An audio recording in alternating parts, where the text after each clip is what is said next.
Di video ini kita akan belajar mengenai ikatan ionik.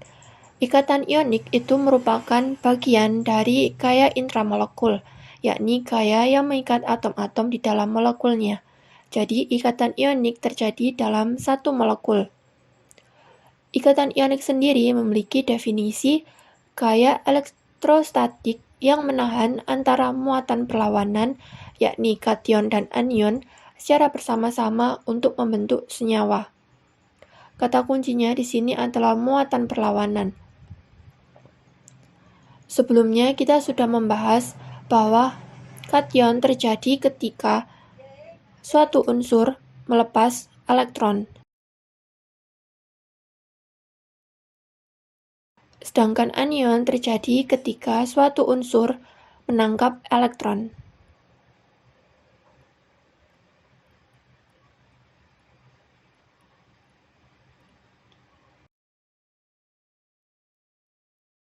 Unsur yang lebih cenderung untuk melepas elektron dan menjadi kation adalah unsur dengan elektron valensi 1, 2, dan 3 pada golongan utama. Jadi kation di sini cenderung dialami oleh logam, yakni pada golongan transisi atau golongan B dan golongan utama 1-3A. Hal ini dikarenakan logam memiliki energi ionisasi yang rendah, sehingga dia akan lebih mudah untuk melepas satu elektron agar menjadi kation atau ion positif. Sedangkan anion, yakni terjadi ketika suatu unsur menangkap elektron. Pada umumnya terjadi pada unsur dengan elektron valensi 5, 6, dan 7, yakni pada unsur non-logam.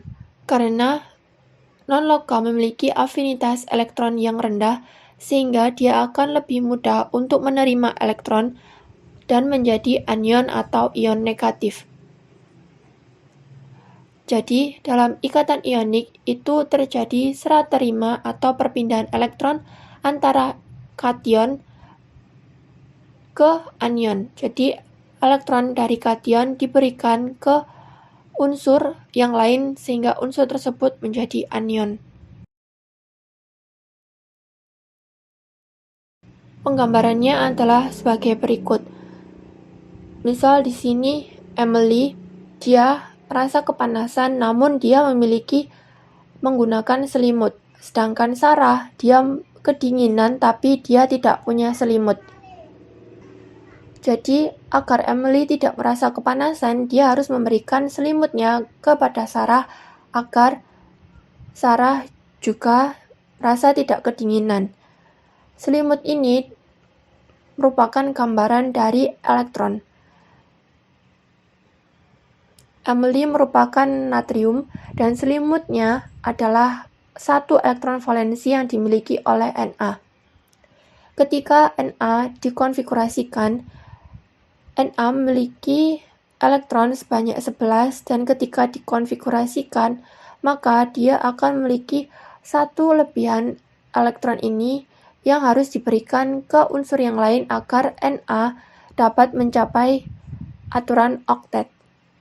Sedangkan Cl ketika dikonfigurasikan akan memiliki elektron valensi 7 dan dia harus meminta satu elektron lain dari unsur yang lain agar dia bisa mencapai aturan oktet.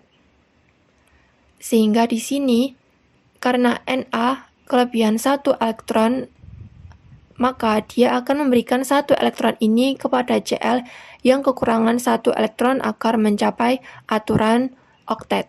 Karena Na memberikan satu elektron kepada Cl, dia akan menjadi ion positif atau kation. Sedangkan Cl karena dia mendapatkan satu elektron, maka dia akan menjadi ion negatif atau anion. Dua muatan yang berlawanan ini akan berikatan menjadi ikatan ion dan menjadi senyawa natrium klorida yang stabil. Jadi, ikatan ion sekali lagi terjadi ketika ada perpindahan elektron atau serah terima elektron antara dua muatan yang berlawanan, yakni terjadi pada kation dan anion, sehingga ia menjadi ikatan ionik yang stabil. Ikatan ion memiliki bentuk seperti ini. Dia berbentuk kisi-kisi kristal yang padat, yang bentuknya selang-seling antara anion dan kation, yang terus berselang-seling membentuk suatu kisi-kisi kristal yang padat dan kuat. Kisi-kisi kristal ini akan memberikan sifat kepada senyawa ionik yang dapat membedakannya dengan unsur atau senyawa yang lainnya. Namun, kalian harus tahu bahwa tidak semua unsur logam dan non-logam itu ketika berikatan langsung berupa senyawa ionik. Misalnya di sini adalah Be, berilium, dia tidak bisa membentuk senyawa ionik. Begitu juga boron. Hal ini dikarenakan berilium dan boron, meskipun mereka terletak pada golongan logam, yakni golongan 2 dan golongan 3, keduanya tidak dapat melakukan perpindahan elektron, sebab mereka tidak dapat memenuhi aturan oktet ataupun duplet. Sehingga berilium dan boron merupakan pengecualian dari aturan oktet dan tidak termasuk dalam ikatan ionik. Kemudian terdapat faktor yang mempengaruhi kekuatan ikatan ionik. Kekuatan ikatan ionik itu dipengaruhi oleh dua hal, salah satunya adalah besarnya muatan kation dan anion. Semakin besar muatan kation dan anion, maka kekuatan ioniknya akan semakin besar. Sehingga di sini, jika dibandingkan antara magnesium oksida dan juga natrium fluorida, maka magnesium oksida akan memiliki kekuatan ionik yang lebih besar daripada natrium fluorida. Kemudian hal yang kedua adalah ukuran kation dan anion. Semakin besar ukuran kation dan anion, maka kekuatan ikatan ioniknya akan semakin lemah. Hal ini dapat dilihat pada gambar yang merupakan kationnya dalam golongan yang sama, yakni golongan 1, dan cesium memiliki jari-jari yang lebih besar daripada Li, memperlihatkan bahwa kekuatan energi kisi-kisi yang dimiliki oleh Li itu lebih besar daripada cesium, sehingga lithium itu kekuatan ioniknya semakin besar jika dibandingkan dengan cesium. Begitu juga dengan anionnya.